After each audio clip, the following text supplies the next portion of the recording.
Okay, so tonight we're going to do one of my favorite things, permutations and combinations. And this says part 1, but it's just only one part, so we don't need a part 1 there.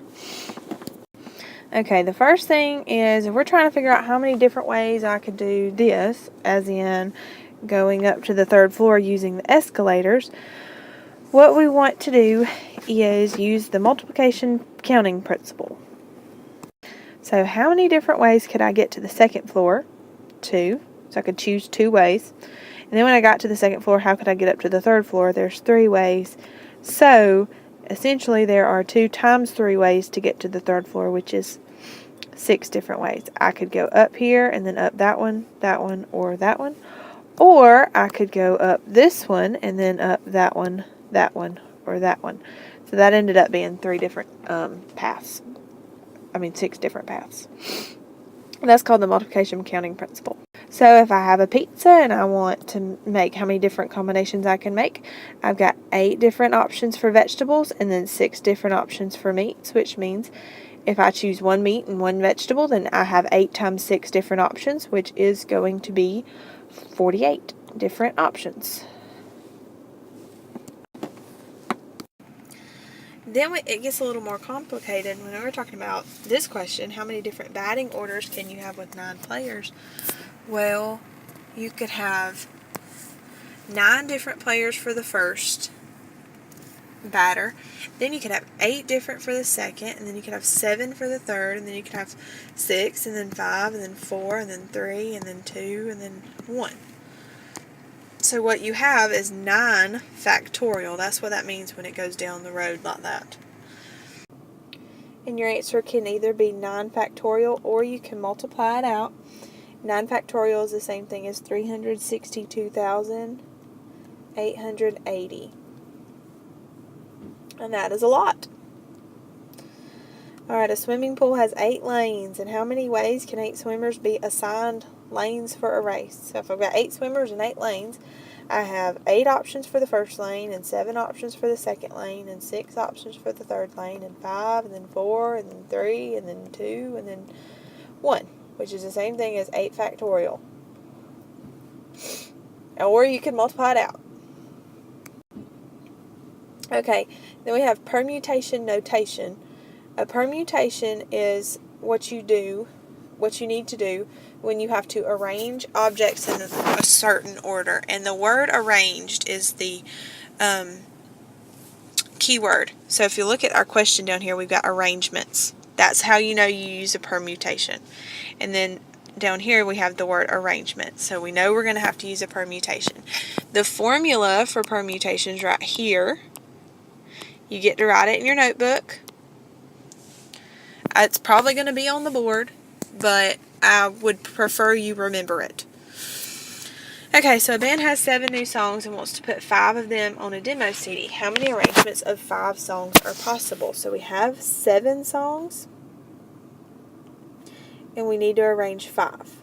So that's going to be 7 factorial over 7 minus 5 factorial, which is going to be 7 factorial over, actually, you know what, let's write it out. Let's do 7 times 6 times 5 times 4 times 3 times 2 times 1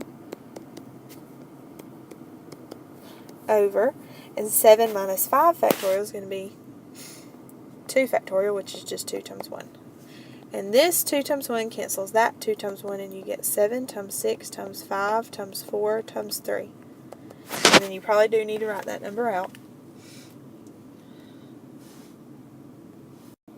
And that's going to be 2,520 different options. Alright, so 6 students in a classroom with 8 desks. How many possible seating arrangements are there? So that tells me we have to use a permutation.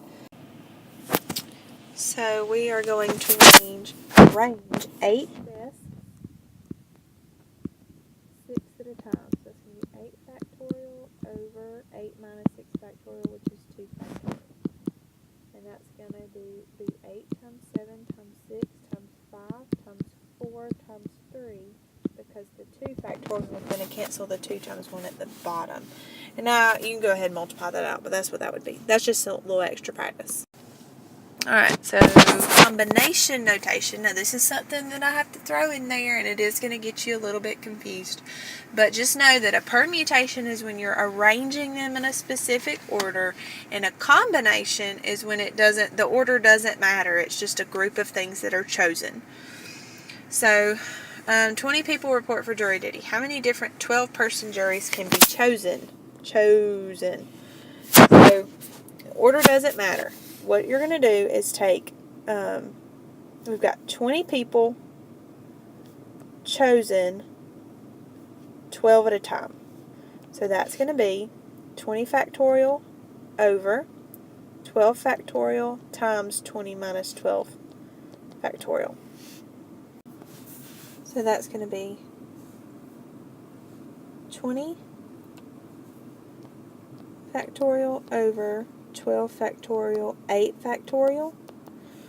And if we cancel the 8 factorial, then up top we're going to have 20 times 19 times 18 times 17 times 16 times 15 times 14 times 13 times 12 times 11 times 10 times 9. And we cancel the 8 factorial so you don't go past 8. And then on the bottom we're going to have 12 times 11 times 10 times 9 times 8 times 7 times 6 times 5 times 4 times 3 times 2 times 1.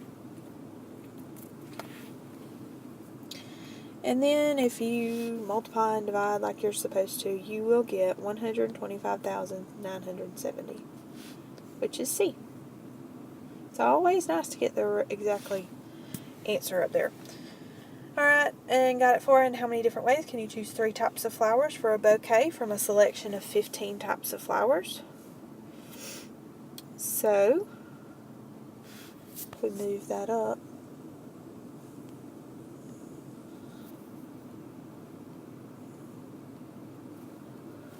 then that's going to be 15 factorial over 3 factorial, 15 minus 3 factorial, which is 12 factorial. And then up top we get 15 times 14 times 13, but we're going to cancel the 12 factorial so we don't go past 12. And then on the bottom, 3 times 2 times 1. Alright, so I just used my calculator and multiplied it out and divide, and I got 455. So there's 455 different combinations.